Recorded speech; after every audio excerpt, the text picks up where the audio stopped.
Il y a quelque chose dans la vie de David qui me ramène toujours irrésistiblement au livre qui la raconte.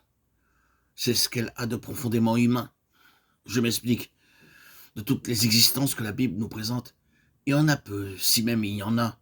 Celle de Paul, peut-être, qui est un caractère autobiographique aussi prononcé. David a toujours quelque chose à nous dire de son expérience spirituelle. Sans infatuation aucune, il met son cœur à nu devant nous. Et c'est merveilleux de pouvoir suivre ainsi tout ce qui se passe dans cet homme. De voir, par exemple, comment il réagit en face des épreuves qui l'atteignent.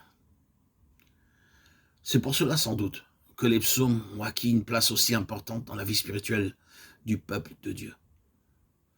Car ils ne sont pas autre chose que la longue confidence d'un homme qui nous découvre sa vie personnelle et nous fait pénétrer jusque dans l'intimité de ses relations avec Dieu. Quand on lit cela, on se rend bien compte que tout dans cette vie est dans la ligne de l'onction et ne s'explique qu'à cette lumière-là.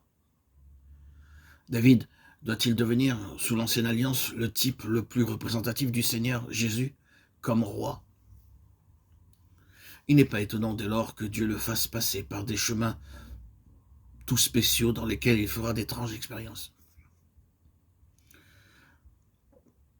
De cette façon, il prend peu à peu vis-à-vis de Dieu une attitude de dépendance, telle que le but envisagé finira par être atteint. Humble, petit à ses propres yeux, oublieux de lui-même, l'homme ne sera plus rien, et le Seigneur sera tout. Ah, si nous pouvions oublier la pendule et passer une heure ou deux ensemble pour examiner de plus près la vie de David. Quel trésor n'y a-t-il pas dans certains incidents de cette existence? Quelle beauté dans certains traits quand on les considère à la lumière du plan de Dieu. Un oint de Dieu ne doit pas se faire justice lui-même, ni même insister pour vouloir faire la preuve de son bon droit.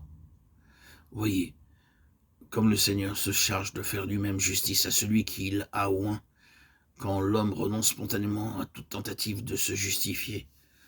En plus, d'une occasion, David fut à deux doigts de prendre en main sa propre cause et de faire un éclat. Dieu l'en préserva à cause de l'onction.